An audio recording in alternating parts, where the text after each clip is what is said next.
Esse aqui é o quadro Carteira Mirai, onde eu aporto R$ 500 por semana em uma carteira montada do absoluto zero. Vem comigo. Inicialmente, a gente faz aqui um breve giro de mercado para a gente entender o que está acontecendo à nossa volta. E aqui está o Boletim Focus. O que ele está apontando? Lembrando que ele é só uma expectativa, uma esperança do mercado financeiro a respeito de indicadores macroeconômicos, especialmente inflação e outros. E o que nos interessa é a inflação. E o que ela está dizendo aqui? A expectativa é de queda e vem numa tendência de queda, porque há uma semana estava em 3,99% no fechamento de 2026, agora caiu para 3,97%. E é provável que na próxima segunda-feira, quando esse boletim é publicado, haja uma expectativa de ainda maior queda, enquanto a taxa Selic estiver em 15% ao ano.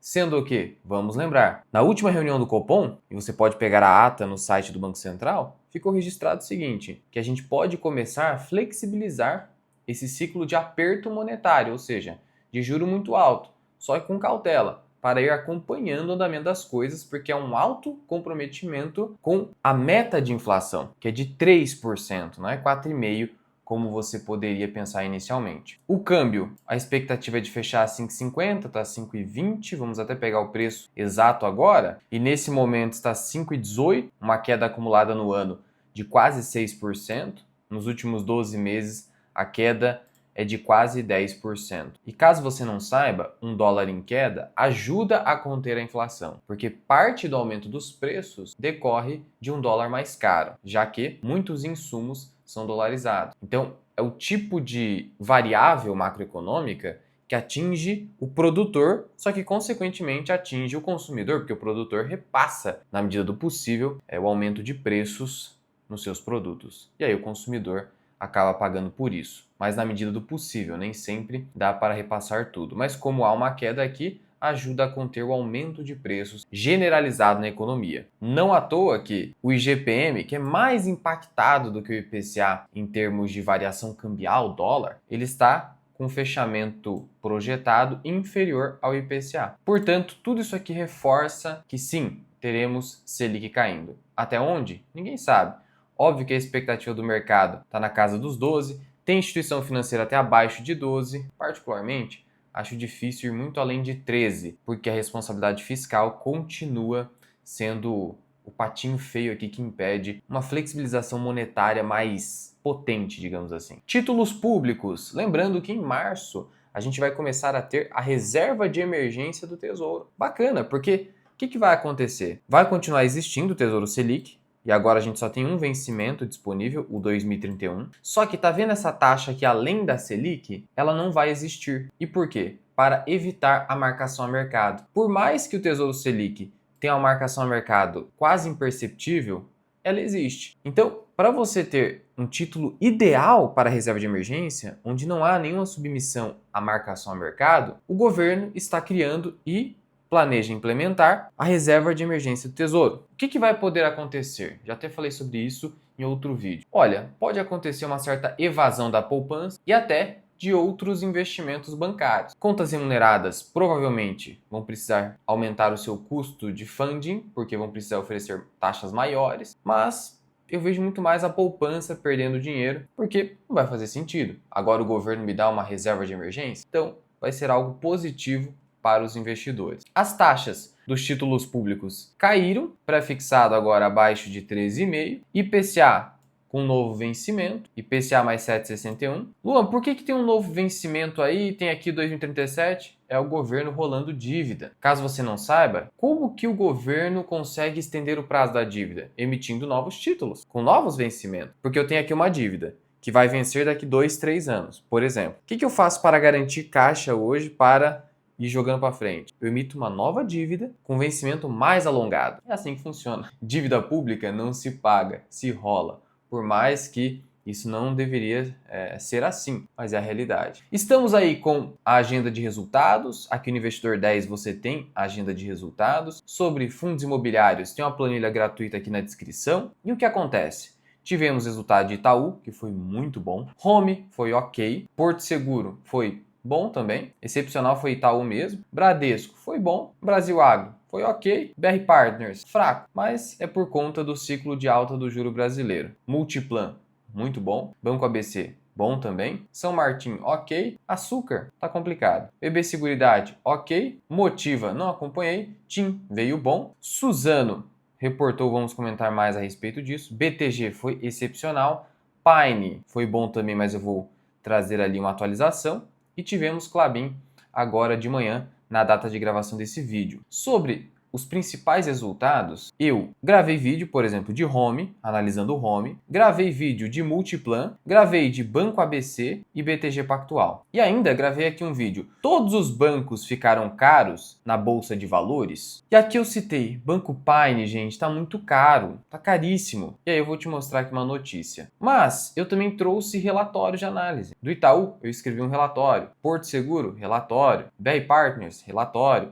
BB Seguridade, relatório. Então nós trazemos relatórios e vídeos exclusivos. Continuando aqui, ouro e prata não param de subir, por mais que tenha havido aquela volatilidade intensa no curto prazo, depois voltou a subir. O apetite por metais preciosos continua elevado. Na sequência, provavelmente teremos também um apetite elevado por commodities, e já está acontecendo, ainda que de maneira um pouco silenciosa. Energia, tudo isso vai mostrando para a gente que talvez a gente tenha um ciclo de commodities aí não tão longínquo. Não sei, é só uma suposição. Por outro lado, o Bitcoin, né, segue derretendo. E aí eu gosto de acompanhar esse indicador, que é o MVRV. Fiz um vídeo explicando um pouco mais a respeito dele. Mas o fato é que, após toda a queda do Bitcoin, a gente chegou aqui a um MVRV de 1,13.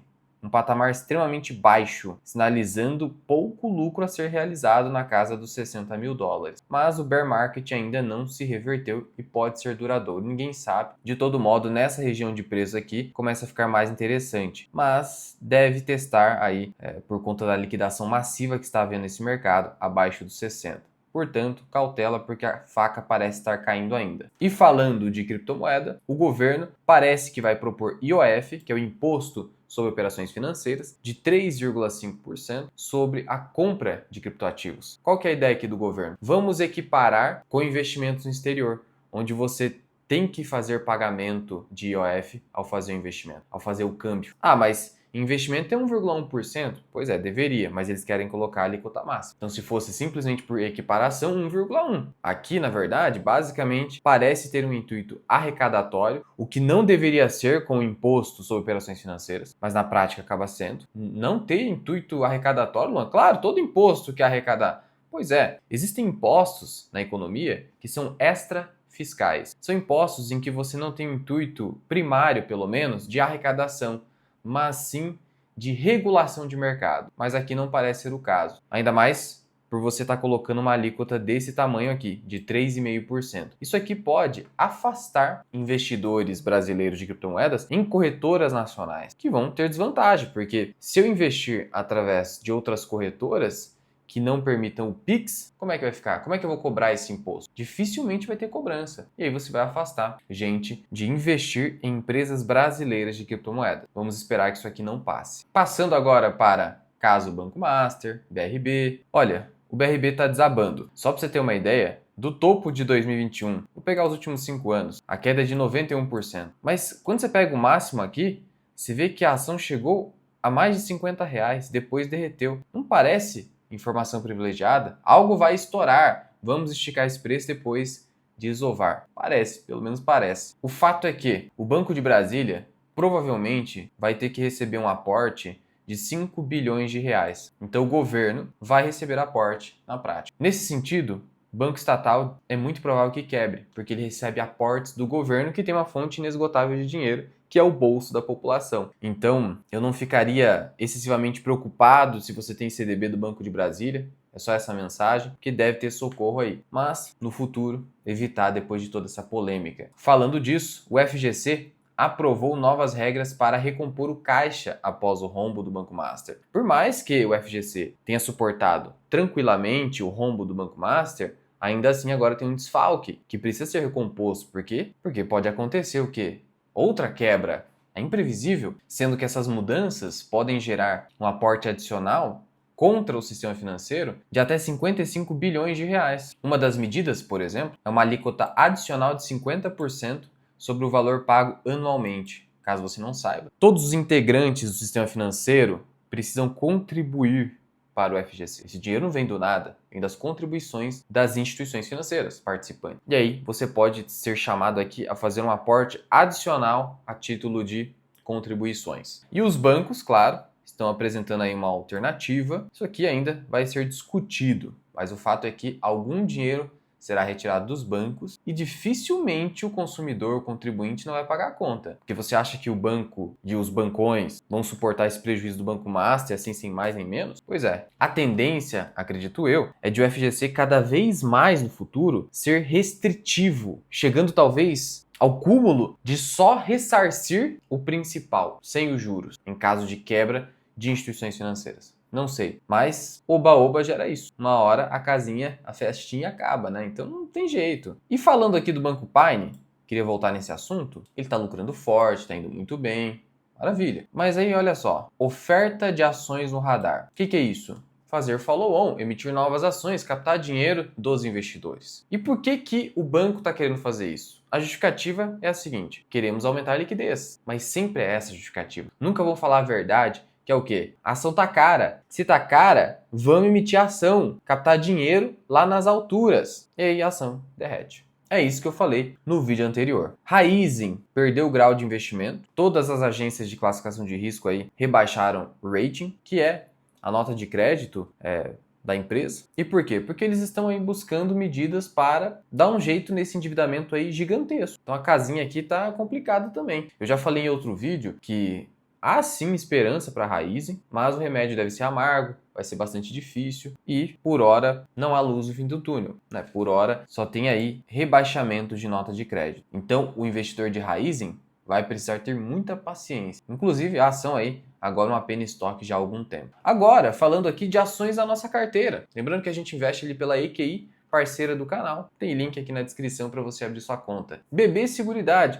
Já fizemos um vídeo aqui explicando o porquê de o lucro poder chegar até mesmo a 8,3 bilhões de reais nesse ano de 2026, contra um lucro de quase 9,1 bilhões referente a 2025, de tal modo que nesses preços eu não tenho interesse em fazer nenhuma aquisição de BB Seguridade. Outras ações que ainda estão na nossa carteira, aqui na nossa conta da EQI, olha só, Bitcoin derreteu, né? Então tá dando um prejuízo aqui de quase 30%. Aqui na conta de investimento temos mais de R$500, nós aportamos R$500 por semana. Considerando que a faca ainda pode estar caindo, em Bitcoin a gente vai investir apenas R$100, devagar. Aqui há muita volatilidade, não quero uma altíssima exposição, tem que ter convexidade no Bitcoin diante dessa volatilidade tão intensa. Então R$100 aqui, e a gente já fala das ações. Pronto, operação realizada. Agora temos 437, né? R$400. No que iremos aportar? Bom, a maior posição aqui da carteira é Arezo. Eu já vi alguém falando nos comentários, quero ver se ele tem uma posição relevante de Arezo na carteira principal dele. Quem é membro acompanha. Aqui é Skin the Game. Eu tenho essa ação numa posição bem relevante. Mas no momento não vou aportar. Já está 26,60, já é a maior posição. Estou mais tendente, nesse momento, a buscar um pouco mais de assimetria em empresas que podem se beneficiar do dólar em recuperação. E aí a gente tem duas opções. Klabin, que está ali na casa dos 4 já, gostaria de comprar abaixo dos 3,90, seria melhor. Banco ABC, não tem nada a ver com o dólar, está abaixo do meu valor intrínseco, mas gostaria de comprar mais Suzano aqui, que também acabou subindo bem, viu? BB Seguridade, não tem interesse agora. PetroRio, acima dos 50 também não tem interesse. Banco do Brasil, está abaixo do meu valor intrínseco, mas não tem interesse no momento. O BTC, já comprei R$100 de Bitcoin, não vou aumentar a posição, como eu falei. O bear market pode ser mais duradouro. Odontoprev, abaixo dos 12. Agora as opções ficaram escassas, né? Suzano disparou, cara. Tá disparando agora. O que tá acontecendo? Olha, ela soltou aqui um fato relevante. Primeiro, informando o seguinte, que a companhia manterá, ao longo de todo o ano de 26, um volume de produção de celulose de aproximadamente 3,5% inferior à sua capacidade nominal anual. Por que ela está fazendo isso? Porque está havendo um excesso de oferta de celulose e madeira na China, mas isso tende a se normalizar a médio prazo. Então a ideia aqui é, olha, não vamos ficar aqui acumulando estoque, né? Vamos produzir menos, já que a demanda não está conseguindo suprir toda essa oferta global. E aí, conforme for se normalizando, a gente volta a produzir mais. Mas, olha só esse outro fato relevante aqui. Um novo programa de recompra de ações. E eles encerraram um faz pouco tempo, gastando mais de 800 milhões em recompra de ações a um preço médio de R$ 54. E agora o preço está onde? Está ali no 54. E o que eles querem fazer aqui? Recomprar mais. Eles querem recomprar até o máximo de 40 milhões de ações, o que dá um total de 6,5% do total de ações em circulação. E já há ações em tesouraria. Então, aparentemente, a gestão entende que o papel está muito depreciado. E falando aqui dos destaques do resultado da Suzano, veja, vendas de celulose. Houve um crescimento de 4% em relação ao quarto trimestre de 2024. Então, é o que eu falei no nosso episódio anterior, em que o título é assim, ó: esta ação está sendo ignorada mesmo com a alta da bolsa. Falei sobre isso, falei sobre a Suzano. E o que acontece? Hoje ela tem um cenário em que as vendas de celulose, mesmo com esse cenário de sobreoferta, estão crescentes. Venda de papel também subiu, que é uma parte menor da receita da Suzano. 75% da receita é celulose, o restante está distribuído em papel. Por outro lado, o EBITDA ajustado teve queda de 19%. E por quê? Porque o preço da celulose tá ruim. Então você tem um volume de vendas crescente, mas tem um preço ruim e um dólar em queda, que afeta também a receita e a geração de caixa da Suzano. Então, olha só aqui o preço médio líquido de celulose, queda de 8% em relação ao quarto trimestre. Então você soma o preço da celulose em queda, num patamar extremamente estressado, falei sobre isso com mais detalhes no vídeo anterior, e soma um dólar em queda, que já caiu bastante. E aí você tem a receita perfeita para, embora você tenha um volume de vendas maior, você tem um preço menor, além de um dólar mais fraco. Só que, olha só isso aqui, custo caixa de produção de celulose. R$ 778. Caiu o custo caixa em relação ao quarto trimestre de 2024 e em relação ao terceiro trimestre de 2025. E a alavancagem permanece aí em 3,2 vezes EBITDA em dólares e também em reais, que é um patamar igual ao da Klabin hoje em dia. Olha só aqui o custo caixa, que acabou fechando 2025 a R$ 817, só que, olha só, no terceiro trimestre de 2025 estava em 800 e agora está em 778, tendo assim, claramente o menor custo caixa do mundo para a produção de celulose. É a empresa mais eficiente, é a que menos gasta para produzir celulose. Sendo que eu mostrei que tem empresas aí já operando prejuízo há algum tempo. E como eu falei também, o preço da celulose já começou a apresentar uma leve melhora, mas ainda o cenário é negativo. Mas pensa comigo, pensa o seguinte, a empresa está reduzindo o seu custo caixa, o custo de produzir celulose, ela está vendendo mais, apesar de agora está com a política de produção abaixo da sua capacidade instalada, o que é positivo nesse momento, para não acumular estoque, vendendo mais, reduzindo produção, preço começando a dar uma leve melhora, mas ela está preparada para isso, alavancagem sob controle, dólar lá na baixa e a ação estava lá, comprimida. Agora deu uma disparada. E a gestão recomprou assim massivamente na casa de 54 de preço médio. Eu consegui pegar ali a 49, mas agora não vou comprar com toda essa alta, né? Por mais que a ação esteja barata, não quero comprar com toda essa alta, né? E a Klabin subindo 1,5. Klabinzinha, né? Nos R$ 4 aí, trouxe um resultado muito bom também. São duas empresas excepcionais do Brasil. Volume de vendas, assim como a Suzano, teve crescimento, 4%. Só que a receita líquida cresceu 5%, bem como a geração de caixa, 7%. Por quê? Porque a Klabin tem uma receita mais diversificada. Olha só aqui, o componente da receita líquida. Ela tem a celulose, que teve queda, e a Suzano é ultra dependente da celulose. Só que em papéis e embalagens, a alta foi boa. Então a receita da Klabin é mais equilibrada, de tal modo que ela tende a ser menos volátil. E até por isso que ela negocia com índice preço sobre valor patrimonial bem acima da Suzano, que negocia aqui a quase 1,5 vezes. Só que a tendência em mercados de forte demanda por celulose no mundo todo, e eu estou cheirando aí tendência de recuperação das commodities, já vimos no cobre, já vimos ali no minério de ferro recuperando, petróleo começou a dar uma melhoradinha, não sei, celulose ficou para trás. A tendência é que por conta dessa alta dependência, ela suba mais em mercados de alta, mas é só uma tendência. É claro que eu dou preferência para o equilíbrio, que é a Klabin, mas a Suzano estava tão comprimida que eu acabei inserindo aqui na nossa carteira. Mas ficou difícil, né? Por conta disso, eu vou mudar os planos e aproveitar o Odontoprev abaixo dos 12, que é a menor posição afora. Orange BTC está abaixo dos 12. Vou até pegar a cotação agora. Tá aí, ó. 11,90. Vou seguir meu preço teto aqui normal e considerando que é uma posição pequena aqui na carteira. E eu falei sobre ela aqui, ó. Expliquei tudo sobre Odontoprev. Então vamos aqui no Home Broker e aportar R$ 400 em Odontoprev, mudando os planos iniciais em virtude dessa alta agora que me pegou de surpresa. Luan, e se não tivesse nada para aportar? Aí eu colocaria em caixa. É o melhor a se fazer aguardando alguma oportunidade. Então vamos comprar aí.